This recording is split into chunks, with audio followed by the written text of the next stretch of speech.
everyone! Mayong adlaw mga higala. Merry Christmas! I'm Mitch. For today, gagawa tayo ng red velvet cheesecake bars. For the ingredients, I have here butter, I have cocoa powder, baking powder, all-purpose flour, dark chocolate, 2 eggs, sugar, and of course, our red food color. And then, para sa cream cheese on top, our cream cheese, sugar, and 1 piece egg. Let's start. So, no need ng mixer yung ilalim ng bar or yung red velvet bar mismo. So, kailangan lang natin tunawin si butter and the chocolate. Okay? So, pwedeng double boil or if you have microwave, pwede rin. So, try natin si microwave. If you will use microwave, lagay nyo sa medium. Okay? Yan. And then, dahil maliit, pwede nyo naman siya pagsabayin. But, do not forget, every 15 seconds, turn off, tapos you mix. Okay? Yan. So, after 15 seconds, yan. If tingnan mo si chocolate, buo pa siya, diba? But the moment you mix it, melted na yung ilalim niya. Then, dali na natin balik. Together with the other ingredients. Bilis lang matunaw si chocolate. Make sure na when you're using microwave oven, every 15 minutes, off mo siya, tapos stir mo muna para hindi masunog si chocolate. Once melted na, pwede na natin ilagay si asukal, the granulated white sugar. And then, after the sugar, check if hindi na masyado mainit. Yan, okay na.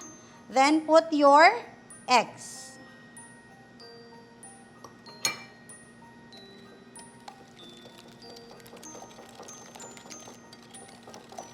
After the egg, set aside mo muna.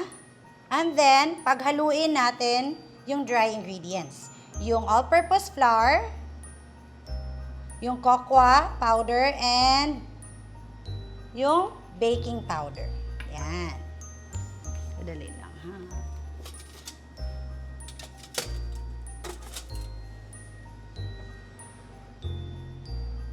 After this, sift natin here. Okay?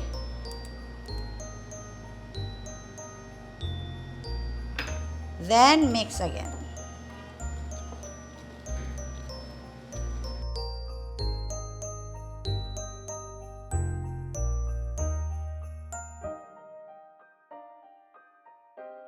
And then, lastly, yung red food color. So, you can use gel, liquid, and of course, pwede ring powder. Okay? But if you will ask me kung ano yung pinaka magandang i-mix, of course, the liquid. Kasi mas madali siyang i-mix. So, if you think parang di masyadong red, and then go ahead, you can add more red food color. Lagay na natin siya sa baking pan. 9-inch baking pan, square. Niline ko siya ng aluminum foil. And then, pour na natin here yung butter natin.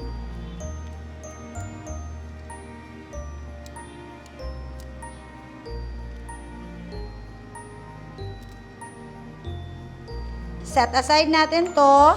Let's proceed sa topping natin, which is the cream cheese, sugar, and yung 1 piece egg.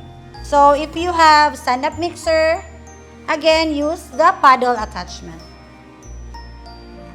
Cream cheese, and then, cream cheese and sugar muna until mag-creamy siya or smooth.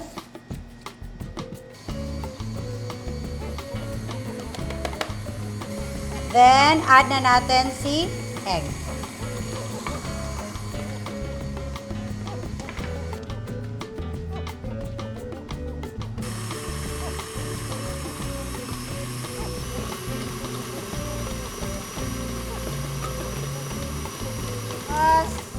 Kunin na natin and then lagay natin sa top ng brownie or red velvet brownie.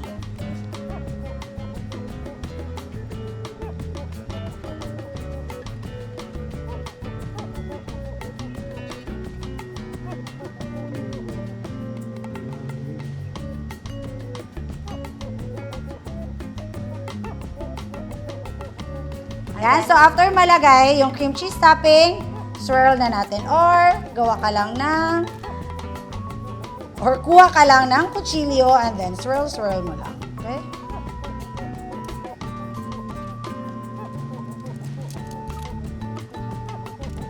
And then, bake natin to for 30 minutes at around 300 degrees Fahrenheit. Okay? Yan. Okay, balikan natin after 30 minutes. And so, our red velvet cheesecake bars. So, chill muna natin for around 20 minutes and then slice natin after. So, after chilling, yan.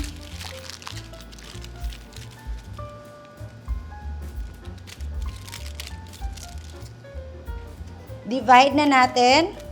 You can divide this one 16 or if you want na mas smaller, then go ahead, pwede 25 cuts. Okay? Yan. So, let's check. Yan. Very moist and makikita mo yung layer ng cream cheese. Ang sarap. Very moist yung red velvet niya na layer and nagko-complement siya sa tangy flavor ng ating cream cheese topping. There you go. For the ingredients, guys, don't forget to buy and visit Sweet House Baking Store here in Cagayan de Oro, Balingasag, or in Palawan. And don't forget to like and subscribe my YouTube channel. Merry Christmas, everyone!